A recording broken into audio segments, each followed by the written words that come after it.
We're live. We are live. We are live. Hi, everyone. Hello, Tuesday in September. We are live. It's come up Yes. on. Yeah, I've just seen it as well. I've got my iPad in front of me, and then you'll get notification. So obviously, Stanislava goes live in a few different places, so we're not too sure. So we just like to see that we are live.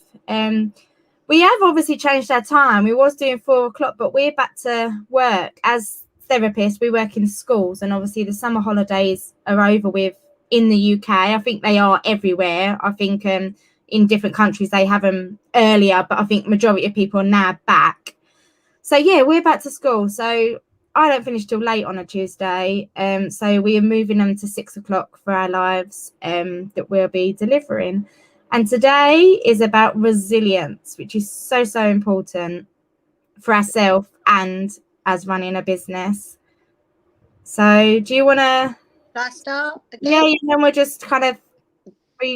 dip in and out. Yeah. Guys, if anyone joins us, let us know. Write in the comments so we can see if you've got any questions, and we can obviously pick them up while we are live, but if not, then obviously we'll pick up questions after anyway. So yeah. Yes, please interact. It really makes a difference, doesn't it, as we all know. So yeah. As Christin said, building on your resilience. So first of all, happy September. We are now in September, the last quarter of 2021.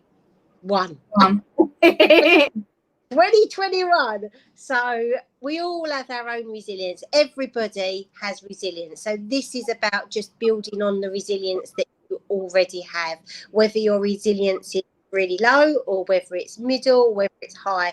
We've all got a bit of resilience. So it's just learning strategies to build upon it. So resilience is basically, again, I'm looking at my notes so I don't forget anything. Sorry, Nicki. I think it's about having an awareness as well, because like you say that everyone's got resilience, whether it's low, medium, high, whatever. But I think like I never really knew what resilience was. So when I was really like going back, oh God, how many years? Like 6-7 years ago, or whatever. It might have been a little bit longer than that.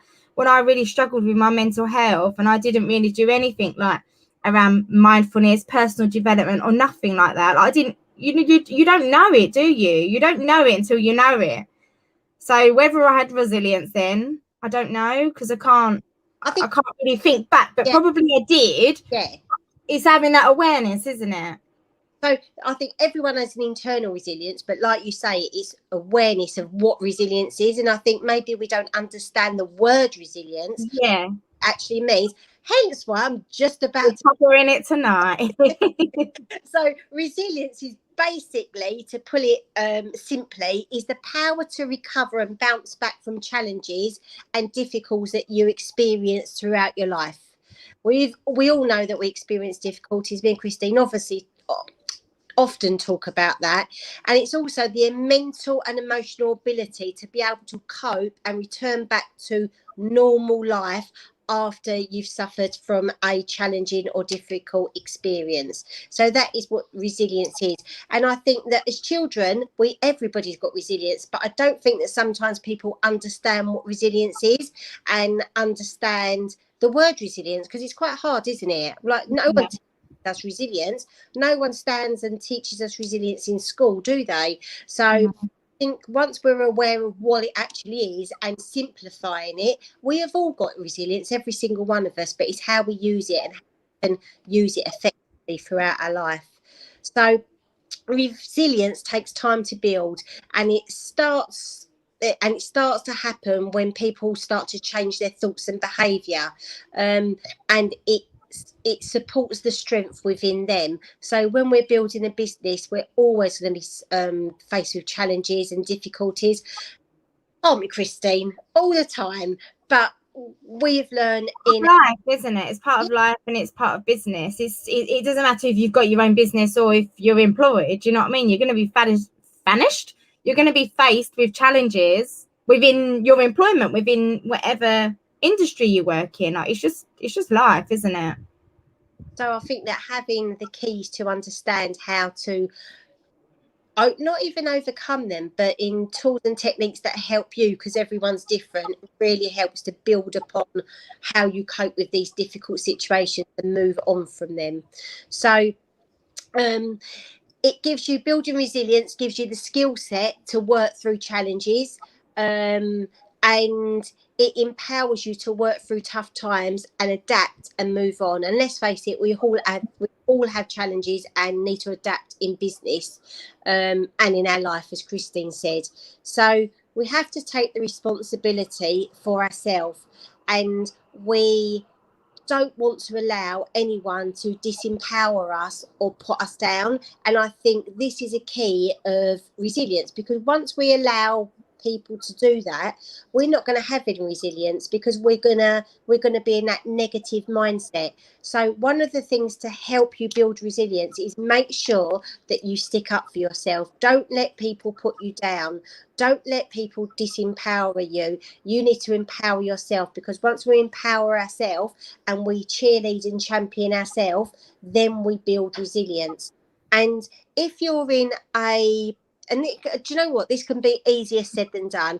If you're at an all-time rock bottom and you talk negatively to yourself, and you think that your business isn't doing great or your life isn't great, then it's going to be more difficult for you to build resilience. However, you can start with really small changes that will help you build resilience. Even being aware of how you talk to yourself and how others talk to you. So you're not going to, Rome wasn't built in a day. We're not going to be able to change things really quickly. But like we said before, it takes time to build resilience, and little changes make a big difference in the end. It's looking at the bigger picture, but we need to build the bigger picture. We need the smaller steps in the beginning.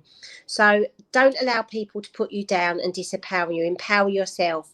And spend time with people that are your cheerleaders. We've just spoken about cheerleading yourself, but if we do find that difficult, especially if we're building a business as well and we're finding it difficult in business, we've done a post on this before, haven't we, Christine, about us being in business together as a partnership. I would never have started a business, well, the business that we do in Blossoming Connections, I wouldn't have started that on my own. Obviously, me and Christine have got our individual play therapy business and creative arts therapy business, but we come together as Blossoming Connections, and I would have not started that on my own.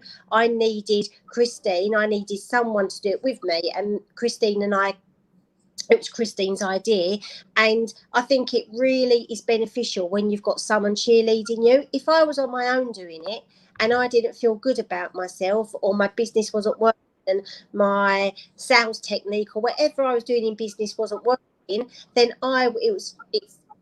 it's hard to build the resilience when you don't believe in yourself. So having people around you, like Christine is my cheerleader, have people around you that make you smile, that make you laugh. And that doesn't have to be just in business, obviously. That can be friendships and family as well.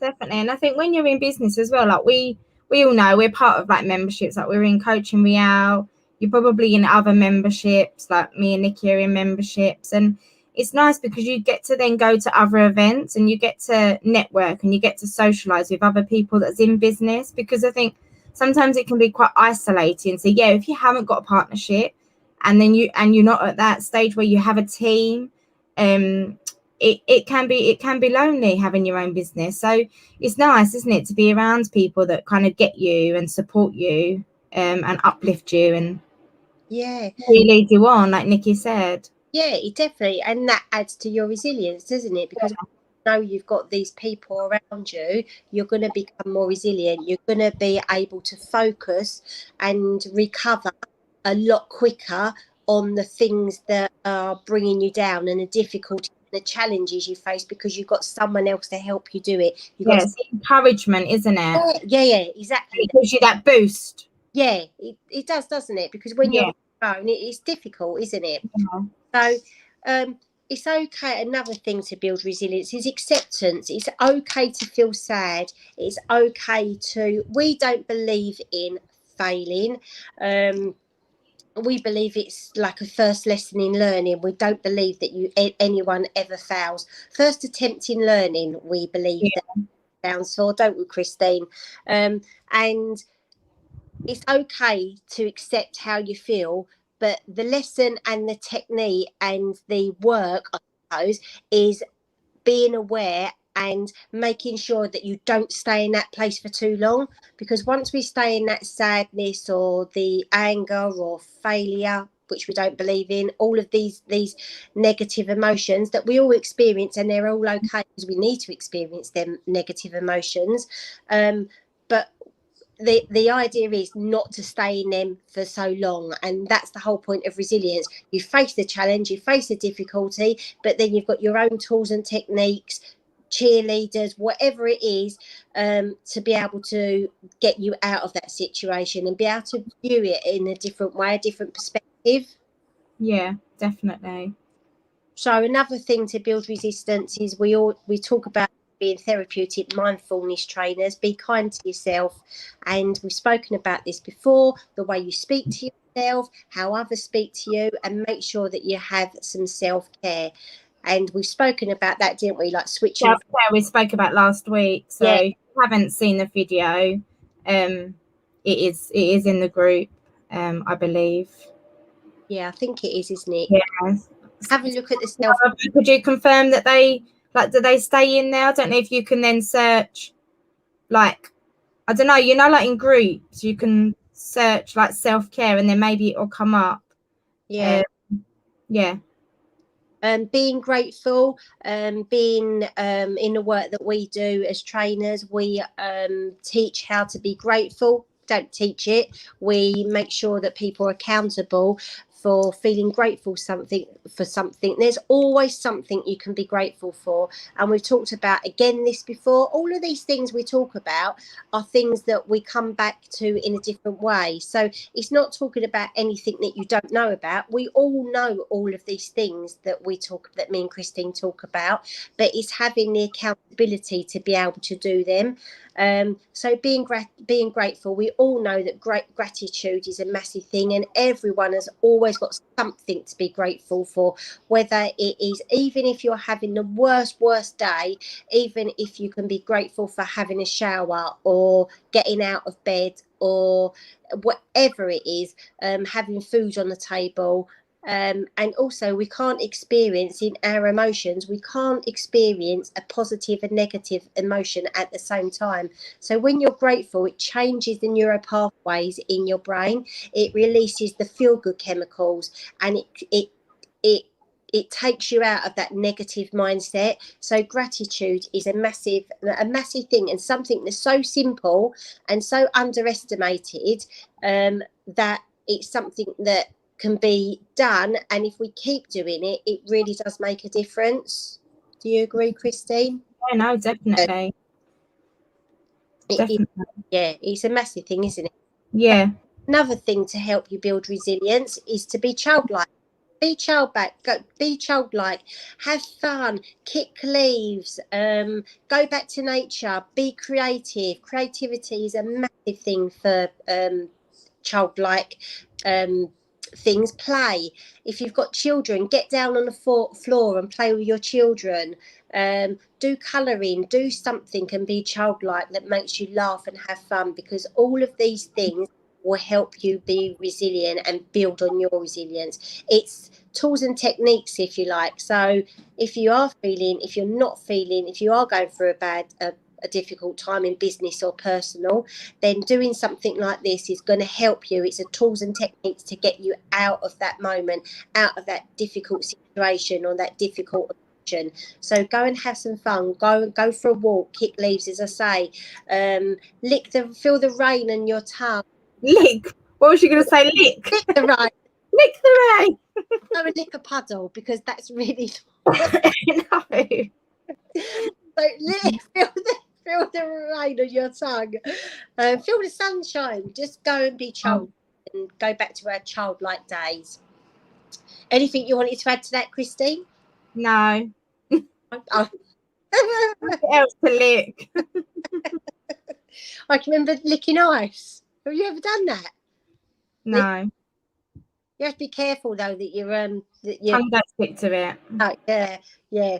So to get your thoughts out of your head as well. So we few things that me and Christine do is that we get our thoughts out of our head. So it's all about whether making a plan. So it might be in business, we've got so many things going on in our mind that we just want to get them out. So make a plan of what you're going to do, and it doesn't matter if you don't achieve all of them. We put so much pressure on ourselves, business owners, entrepreneurs, that we have a list of things to do, and if we don't complete them, we feel that we've let ourselves down, we've procrastinated, or we failed in some way. And it doesn't mean that. Sometimes we do procrastinate, I'm not saying that, and sometimes we put too much on the plan that makes it sets us up for failure. If it sets us up for overwhelm. Yeah, and I feel it when I've like got too much to do and feel a bit overwhelmed with like you need to declutter and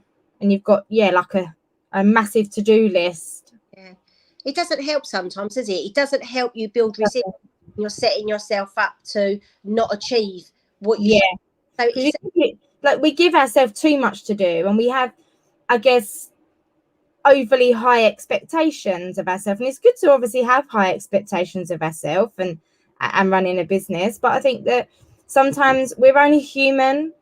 And I think we can be too hard on ourselves, that then like Nicki said, if you don't achieve something or everything, do you know what I mean? And that's why it's really important to, like, I do it, and I think like I'm so much better now that I just think, well, okay, like, and it's silly little things, it might not even be to do with business, but like I think there's so much that I could have done in my time off of school, but I didn't do it, but it's okay, do you know what I mean? And I think that sometimes you put that kind of like expectation that you've got to do this, and then I think that sometimes I look at it and I think, oh my God, I've got all that to do.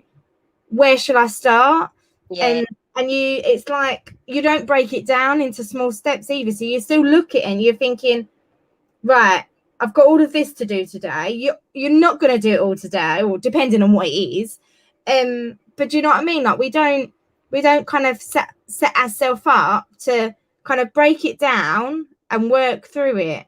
And then that's when we end up kind of like not so much burnout, just looking at a list, but we end up, like for me, definitely, you feel overwhelmed, you then procrastinate, and instead of doing one or two things, you don't end up doing the 10 things that's on your list at all for however long, because you've put it off.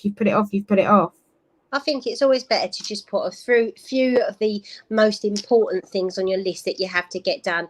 If you get more done, like say you do like 3 things a day, but you get more done, then great, amazing. But like you don't need to kind of say, right, I'm going to get 5 or 6 things done today, especially if they're big things. Do you know what I mean? Everyone's thing's different, and actually on that list it might be a mixture of not just business. It might be like ironing, like cleaning, or walking the dogs, or do you know what I mean? But it's just don't set yourself up for failure. Just make sure you're very strategic, I suppose, in what you put on your list. And if you don't complete it, you don't complete it. To be really honest with you, it's all about awareness as well. So if you've got the list and then you think, right, I'm going to carry them on to the next day, and that happens the next day and you still don't complete them and it keeps going on, one, I would question, why is it on your list? Because it's either not one of your top priorities or you're procrastinating on it. And sometimes the best way to get over procrastination is just to do it. We are absolutely dreading it, we don't want to do it, but it's that fear of failure or the fear of feeling uncomfortable while doing it, and that's why we procrastinate. So as soon as you get it done, the amount of relief that you'll feel after doing it, and we've all done this, is, as I say, everyone's experienced that when you procrastinate and you don't want to do something, but get it done, or question yourself whether it's that important in the first place. Only you know. Be true to yourself and be aware. Procrastination could be on there. Can you not outsource it? Could outsource things. Definitely. Just try and work out what's right for you. Be honest with yourself, I think, is the key as well. And also, Journaling. Christine and I do a lot of journaling as well, as I suspect many others do. So it's a great way of getting brain dumping, mind dumping, whatever you want to call it, and getting your thoughts and feelings down on paper. There is research to show, and we're not the ones that come up with this. This has been going on for years, journaling, and people writing their thoughts and feelings down on paper. So it just allows it to get out of your head, so it's not whirling and whirling around, and writing it on paper. But the thing with journaling is a lot of people overthink it and don't just let what is in their mind free flow onto the paper. It doesn't matter if it doesn't make sense to you. It doesn't matter if you veer off to something else and you're writing about your dinner, or you're writing about something else that happens. It's free flowing, just writing, and it's really creative as well, and it really helps you shift your energy. So things like this is gonna help you to build resilience, because it's another outlet you can have when you're feeling that overwhelmed with something's happened, or a difficult experience. It really doesn't matter what you're writing and if you can read it, because Nicki, no one can read Nicki's writing, and Nicki can't even read her own writing. So I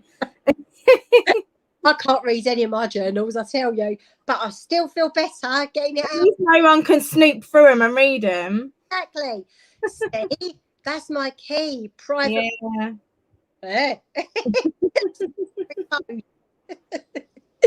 We all know that obviously exercise, eating healthier, and being in nature is going to help you build resilience. It does. It's just being able to switch off and have some it comes under self-care as well, and empower. Some of these we would have mentioned, wouldn't we, like last week and that.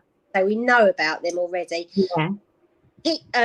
Building resilience also will help you listening to upbeat podcasts, YouTube, reading inspiring stories, anything like that. Anyone that you find motivational or can help you learn something, whether it's self-development, whether it's business, whether it's mindset stuff, whatever you are into, then listen to podcasts, YouTubes, and read inspiring stories, because they're always going to help you overcome challenges and difficult times. Yeah, audio books are good as well. Like I like reading a book. I don't often read a book. I have intentions to read books, and I start reading books, but I do like it. Like if I really can just shut myself away and be disciplined with myself, like I could really enjoy and get engrossed with books. But I also like listening to audiobooks, and I think that I would actually listen to an audiobook but also read the same book, because I think you take different things from it. Yeah. So yeah, audiobooks are really good. Yep. Sleep, we all know that sleep's going to build resilience, because we can't function on little or no sleep. So making sure that you get into a sleep routine is really important. We all know that meditation is going to help. Being in the present moment. It doesn't have to be long meditations. We've spoken about that under self-care, so we won't talk about that again. And we spoke about also around self-care as well, is building resilience, coming off, empower yourself and look after yourself, coming off social devices and social media. Make sure that you have that cut-off time as well. So these things are also going to help you build on resilience. So your social networks, we've touched on that. It helps you to be around positive people. So that's, as we said, it's going to help your resilience. It's going to help you to people to bring you up when you're feeling down. So make sure sometimes we learn as we go along, whether it's in business or personally, that we have to let some people go out of our life. And this, I've done that quite a lot recently with quite a lot. I've done it twice with two of my friends, so I lied about quite a lot, but anyway, twice. And do you know what, sometimes people are not meant to be in your life at this present time for whatever reason it is. And if they're going to bring negativity, or they don't want to be associated or friends with you, yeah, we've got to look at how we communicated and what we done in that relationship. But sometimes it's about letting people go as much as holding on to people. So just be aware of the people that you surround yourself with, and when you're with them, how do they make you feel? Just be aware of it. That's all you have to do at this stage. But being around the right people is going to help you build resilience. If you're around negative people that put you down, it's not going to help your resilience at all. You're going to feel worse about yourself. So just bear that in mind. Having realistic goals, we've talked about this. Don't overcommit. Otherwise, this is going to send you messages about that you're not good enough. You can't do it, you're going to fail, even though, like I said, we don't believe in the word fail, and it's not conducive to building resilience. If you don't have realistic goals and overcommit, you're not going to build that resilience, because you're just setting yourself up for not succeeding all the time. Your self-esteem is a massive part of self-resilience. Viewing yourself in a positive way and playing to your own strengths will help.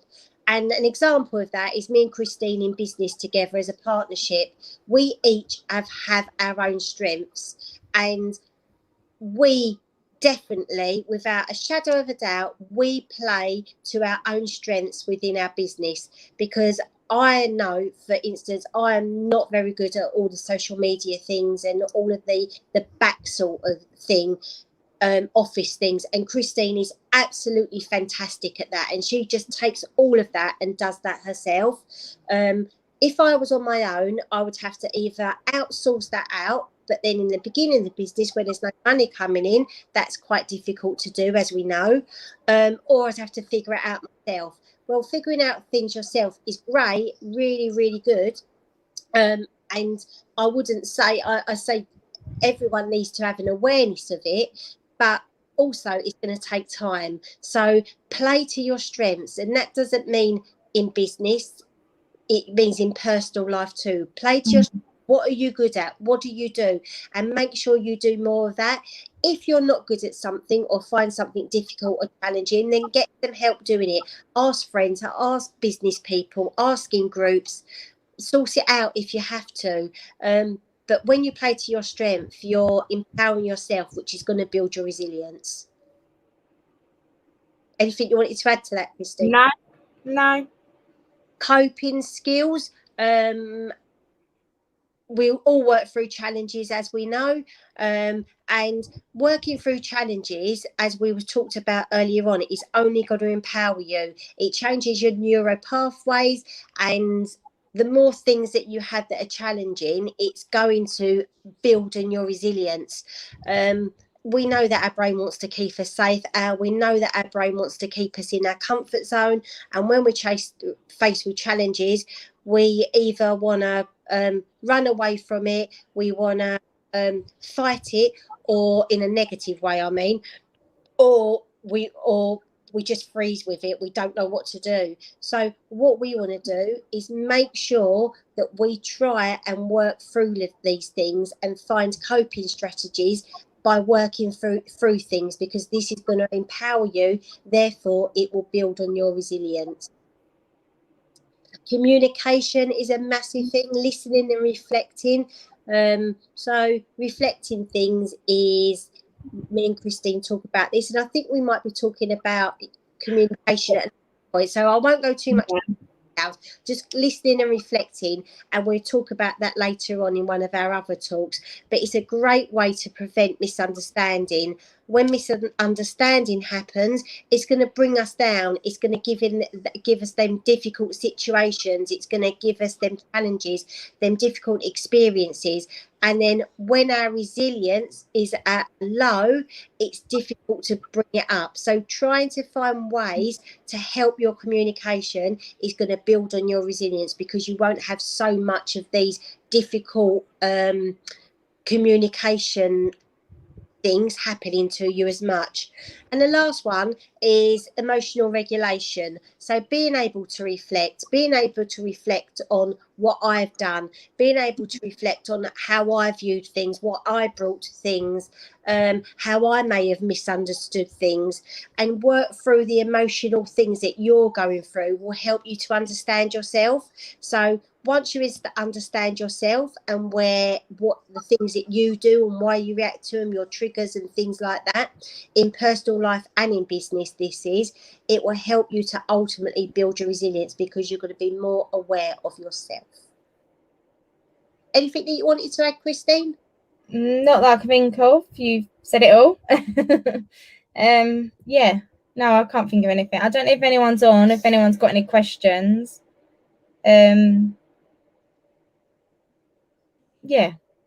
It's quite a nice topic to talk about, because it's just, it all interlinks, like in other lives that we've done, like self-care, resilience, but then we've done like one on self-care, and then obviously some of these things that we're doing other lives on, because it's all ultimately our well-being. So they're all important areas of our well-being that we need to nurture, and we need to look after, and we need to create healthy habits around them.